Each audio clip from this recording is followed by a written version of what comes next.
El Instituto Nacional Electoral es el organismo público autónomo que se encarga de la realización de las elecciones locales.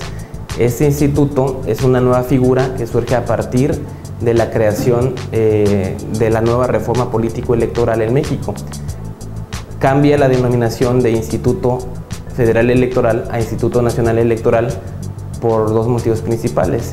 Se crean leyes secundarias que son de carácter general y que tienen aplicación en toda la República Mexicana, independientemente de que los estados tengan la capacidad de organizar sus elecciones. Ahora los institutos electorales locales pueden pedir el apoyo de este Instituto Nacional. Se habla mucho de un cambio o un golpe al federalismo en cuanto a la figura de nacional electoral. La realidad es que sí puede ser controvertido, porque el espíritu del federalismo es dejar cierta independencia, cierta autonomía a los estados de la República para realizar todas y cada una de sus actividades internas, entre ellas la organización de las elecciones. La determinación de quién iba a ser consejero electoral dependía de la soberanía a través del Congreso del Estado. Lo que se busca con esta transformación es que se quite la injerencia o se quite la posición del partido político en el Estado y que se le dé la determinación de quién va a ser designado como consejero electoral al Instituto Nacional Electoral. Es decir, el instituto como tal, que se terminó de completar apenas hace un par de meses aproximadamente, tiene 11 consejeros. Esos 11 consejeros siguieron todo un proceso de selección, ya son consejeros, y ahora, de aquí al último día de septiembre, les tocará la obligación de designar a los 7 consejeros electorales, 6 consejeros y un presidente en cada uno de los 31 estados y el Distrito Federal. A partir de la reforma constitucional electoral se posibilita a que los diputados federales y senadores puedan ser reelectos.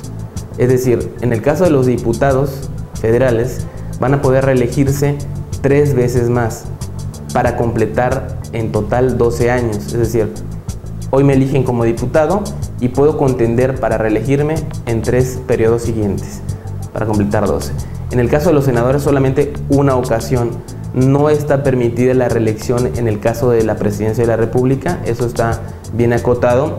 En el caso de las legislaturas locales, los diputados van a también poder reelegirse hasta por 3 periodos más para completar 12 años y los presidentes municipales por un periodo más para coincidir, si es que así sucede, con el periodo de gobierno de los gobernadores. Lo que se busca con un proceso tendiente a la reelección de diputados y apertura de otros mecanismos como los candidatos independientes o candidaturas independientes o ciudadanas es que la democracia sea más participativa, que no solo sea la elección, el momento de la elección o el proceso electoral, sino que existen otros mecanismos y que las personas, independientemente de la profesión, el nivel socioeconómico, puedan estar más pendientes de qué hacen sus gobernantes y exigir la rendición de cuentas y los resultados a final de cuentas.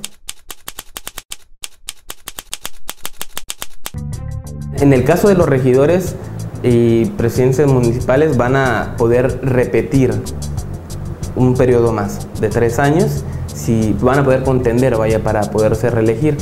¿Qué sucede ahí? Se tiene una limitante en cuanto una controversia más bien en cuanto a si era viable la reelección. ¿Por qué? Por el manejo de recursos. A final de cuentas, pues un diputado, un senador, sea local o sea federal, en el caso de diputados, pues no maneja básicamente recursos. O sea, lo que hace es organizar la cuestión legislativa, homologar, editar lo que se tenga que editar en materia legislativa, pero no impacta en el día a día en la cuestión de recursos, ¿no? En la transparencia. Muchas voces de diferentes juristas y sobre todo especialistas en ciencia política, entre ellos el propio expresidente Ugalde o el propio Woldenberg, señalaban que en el caso particular de diputados y senadores, pues no había mayor problema, pero en el caso de presidentes municipales, pues escuchaban voces más en el sentido de, bueno, ¿por qué no ampliar un año más y evitar la reelección? Se entiende que el primer año, pues en mucho es adaptarse, ver cómo está el panorama, y 2 años serían básicamente de trabajo, 2 años y medio, y después pues, ya sería entregar. Pero la reelección sí como que genera ciertas dudas en el caso de presidencias municipales. De acuerdo a la reforma político-electoral constitucional a nivel federal, ¿sí?, se cambia la fecha de la elección.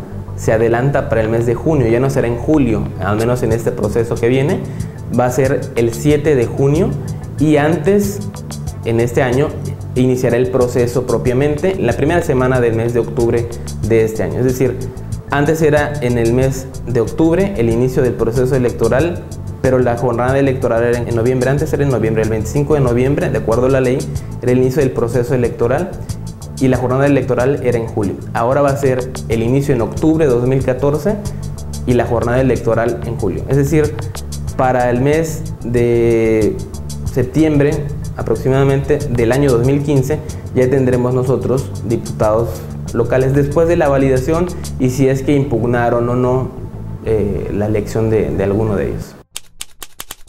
Ahora lo que va a buscar a nivel federal el Instituto Nacional Electoral y a nivel local el Instituto Local, el Instituto Estatal Electoral, va a ser justamente que no haya una sobrerepresentación y que tampoco haya un pues aprovechamiento de los partidos pequeños para colgarse del poder de convocatoria de los partidos grandes, y también para evitar de que subsistan los partidos que deben subsistir, o sea, no contar básicamente con partidos políticos que solamente vivan de coaligarse sin tener la actividad y el poder de convocatoria.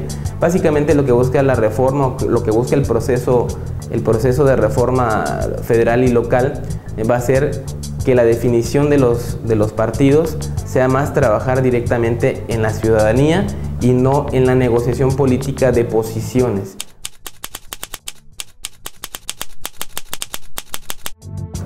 La pérdida de registro a nivel local, por ejemplo, solo ocurrirá con los partidos políticos locales.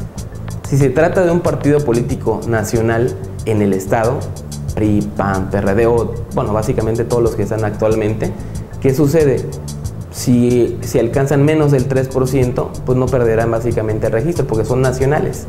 Si en la elección nacional bajan de ese 3%, entonces en ese momento sí perderán el registro automáticamente en lo federal y en lo local, por las modificaciones y a cómo se van a dar las disputas electorales, sobre todo por candidaturas, ¿sí? Lo que va a terminar conviniendo a los partidos pequeños es aliarse o coaligarse con otros partidos pequeños.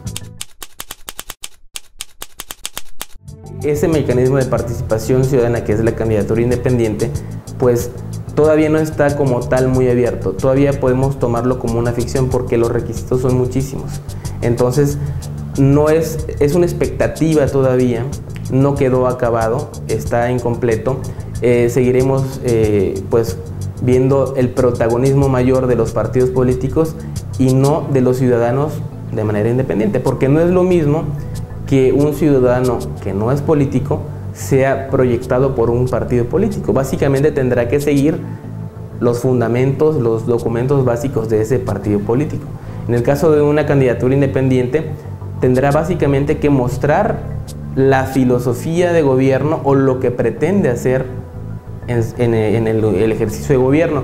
Y tendrá que ganar esto, tendrá que hacer una asociación civil para transparentar los recursos que se le otorguen. Entonces esa es una problemática también. No se definió o no se ha definido también la cuestión de las candidaturas independientes. A nivel local tendremos que seguir la tónica federal, no se puede hacer más, no se puede ir más allá de lo que la Constitución Federal señale, pero sí es un tema pendiente, un tema que básicamente se refiere a la participación, a una democracia participativa, no a una democracia tradicional.